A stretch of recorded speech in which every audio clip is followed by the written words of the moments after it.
Hello students, कैसे हैं आप सब। आज हम हमारे क्लास 10th के लेसन 12 लखनवी अंदाज के बारे में पढ़ेंगे, जिनके लेखक यशपाल जी हैं। हाँ जी, उनका जीवन परिचय देखिए। सुप्रसिद्ध साहित्यकार यशपाल का जन्म 3 दिसंबर 1908 को पंजाब स्थित फिरोजपुर छावनी में हुआ था। उनके पिता का नाम हीरालाल और माता का नाम प्रेम देवी था। फिरोजपुर से मैट्रिक प्रथम श्रेणी में पास करने के बाद लाहौर के नेशनल कॉलेज से बीए की शिक्षा ग्रहण की। वहीं उनकी मुलाकात भगत सिंह और सुखदेव से हुई। स्वाधीनता आंदोलन में भाग लेने के कारण उन्हें जेल की यात्रा भी करनी पड़ी। उनकी मृत्यु 26 दिसंबर 1976 को हो गई। रचनाएं। यशपाल ने अपनी रचनाएं विविध रूपों में प्रकट की हैं।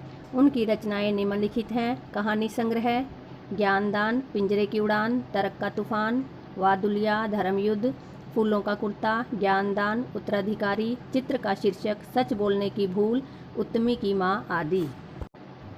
निबंध, न्याय का संघर्ष बात बात में, चक्कर क्लब, देखा समझा आदि। उपन्यास हैं झूठा सच, अमिता, पार्टी कामरेड, दादा कामरेड, मेरी तेरी उसकी बात आदि। संस्मरण है सिंहावलोकन, गांधीवाद का शव, चिंता।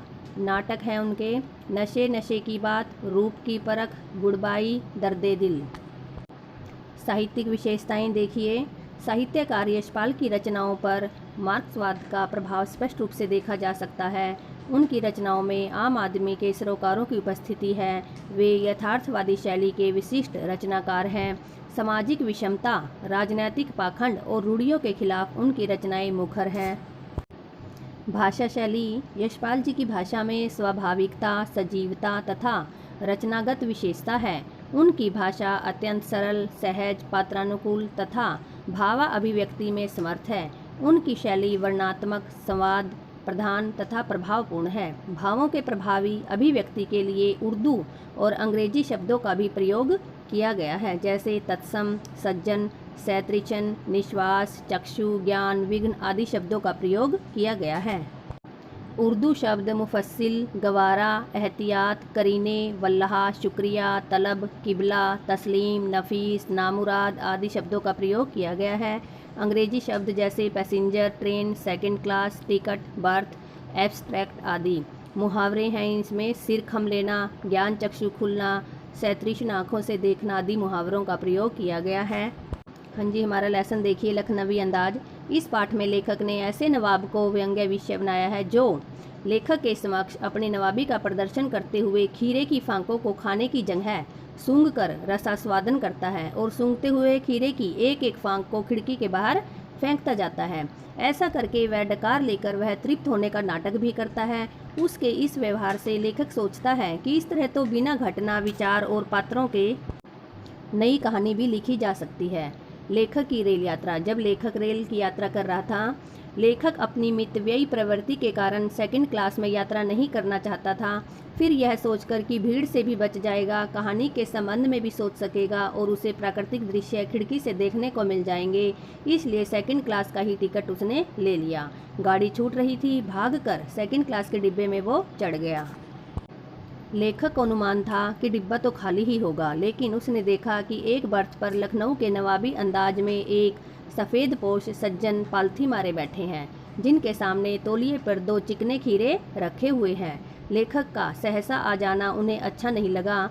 नवाब साहब ने लेखक के प्रति कोई रुचि भी नहीं दिखाई और न ही लेखक ने ही परिचय करने का प्रयास किया। लेखक ने उनकी तरफ से आंखें चुरा ली और स्थिति पर विचार करते रहे।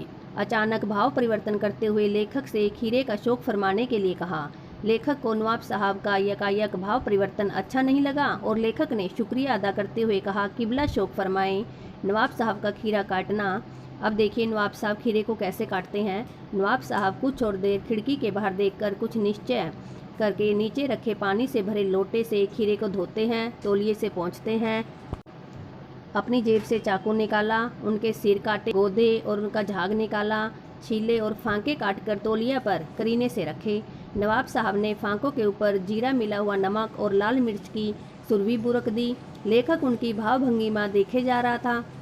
उनकी भावभंगिमा से लेखक को स्पष्ट हो रहा था कि नवाब साहब के मुंह में खीरे के रसास्वादन की कल्पना से ही पानी आ रहा है। एक बार नवाब साहब ने फिर लेखक की ओर देखा और कहा, वल्लाह शौक फरमाए, लखनऊ का वालम खीरा है। नमक मिर्च छिड़क दिए जाने से ताजे खीरे की पनियारी फांकें देखकर लेखक के मुंह में भी पानी आ रहा था, लेकिन पहले पूछने पर इनकार कर चुके थे। इसलिए कुछ सोचकर आत्मसम्मान रखते हुए शुक्रिया कहकर कहा, मेरी मैदा जरा कमज़ोर है, किबला शौक फरमाए। नवाब साहब की डकार। उन्होंने देखिए कैसे डकार ली। नवाब साहब खीरे सूंघकर और फेंककर हाथ मुंह पोंछकर लेट गए, मानो इस काम में वे थक गए हों। लेखक नवाबी प्रक्रिया को देखकर शर्म महसूस कर रहा था और सोच रहा था कि खीरों के प्रयोग की नई प्रक्रिया अच्छी जरूर कही जा सकती है, किंतु क्या इस तरीके से पेट की तृप्ति हो सकती है। इसी बीच नवाब साहब को डकार आई और लेखक की ओर देखते हुए कहा, खीरा लजीज होता है, लेकिन होता है शकील। नामुराद मैदे पर यह बोझ डाल देता है, अर्थात यह पचने में मुश्किल होता है। लेखक को मिली प्रेरणा। अब देखिए नवाब साहब से लेखक को क्या प्रेरणा मिली। नवाब साहब की डकार से लेखक के ज्ञान चक्षु खुल गए और सोचा, खीरे की सुगंध और स्वाद की कल्पना से पेट भर जाने का ढकार आ सकता है, तो बिना विचार, घटना और पात्रों के लेखक की इच्छा मात्र से नई कहानी क्यों नहीं बन सकती।